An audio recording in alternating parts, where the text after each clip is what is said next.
to the point.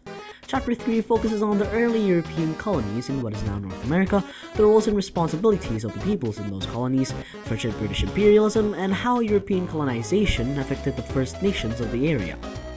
The colonies that you need to worry about the most are New France and the other two, 13 colonies and Rupert's Land, well, not as much.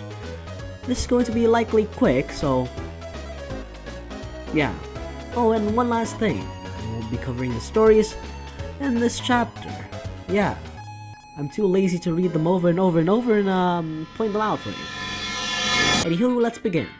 What is a colony? The definition that the textbook acquired is a region claimed and governed by a country from another part of the world. The two main superpowers at the time, the French and the British, had followed something called imperialism. Imperialism is a policy on the part of the ruler or government of one territory to dominate other territories. The French and the British had different styles of imperialism in their eyes that are set for North America. The British wanted land for farms, saw First Nations as an obstacle to their agricultural needs, and generally saw non-Christian peoples such as First Nations as inferior. Keep that in mind for later. The French had a relatively friendly relationship to the First Nation peoples. They saw them as allies for their other goal, resources, such as furs, lumber, or minerals. The French thought to be able to trade and learn from the First Nations to be able to tap the resources of the area. In short, they wanted to develop and control colonies.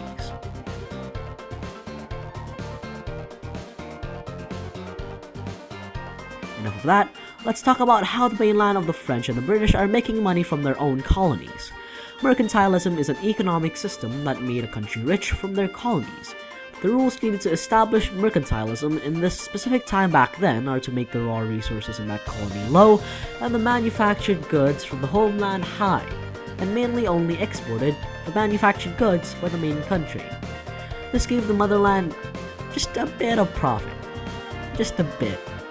Speaking of economy, the rulers and merchants at the time set up monopolies. A monopoly is a board. A monopoly is the complete control of a resource by a single company. And in this case, in the colonies of the 1600s, merchants with that kind of permission from the ruler could make some moolah themselves from the desired colony. Only that one merchant or merchants. In exchange, the merchant promises to create a permanent settlement to exploit useful resources. The abstract crown of the motherland would make the merchant's business charter companies. Now that that's finally aside, what kind of government structure and the economic status does New France and the British colonies have, and how do they differ? Let's start with New France. The King of France is above the Sovereign Council, which whom are above the colonists of New France. Now that the simple things are aside, what does the Sovereign Council consist of, and who established it?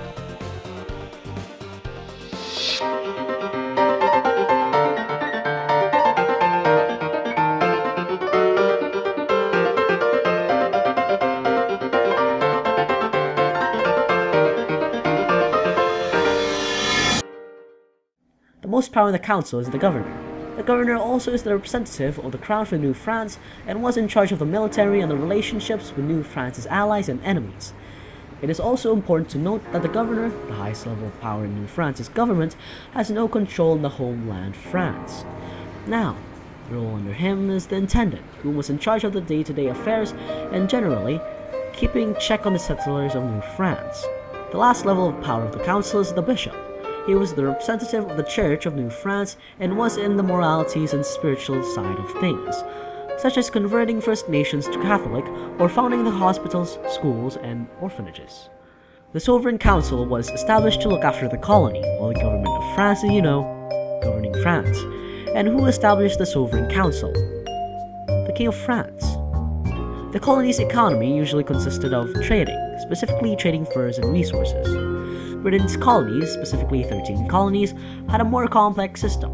Each colony has a separate government. The British homeland controlled these separate governments by appointing governors, which brings us to the government structure. The lowest role in each of these colonies are the colonists, which are below the elected assembly, whom are elected to their position, and are below the colony's governor and council. The governor and the council are below the parliament and the monarch. The two are in an equal role in the government. The colony's economy usually had to do something with agricultural products.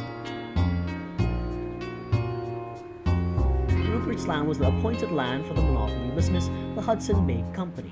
However, the territory still had a government. Rupert's Land had a governor which was a chief officer of the HBC. You can probably tell how their economy goes.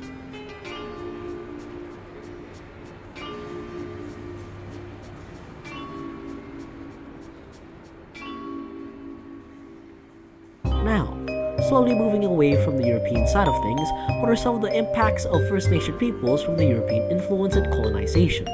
Some, like the Mi'kmaq, are doing not too shabby, only adopting European technologies and culture, and also having to convert Catholic.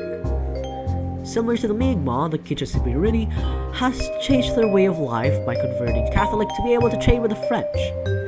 And the British, well, yeah. And Haudenosaunee is not doing so good.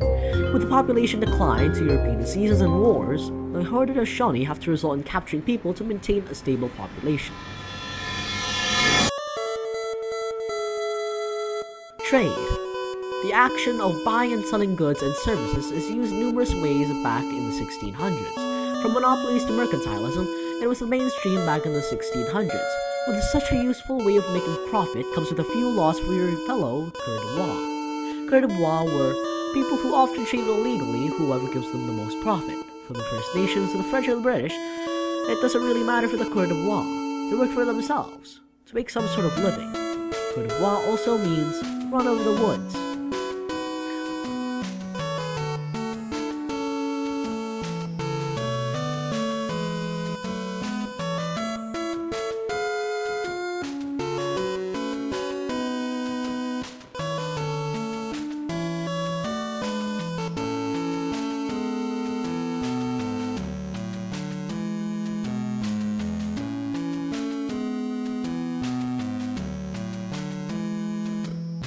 Right now, I'm pretty darn bored, and I might actually even make a video about another subject, such as LA.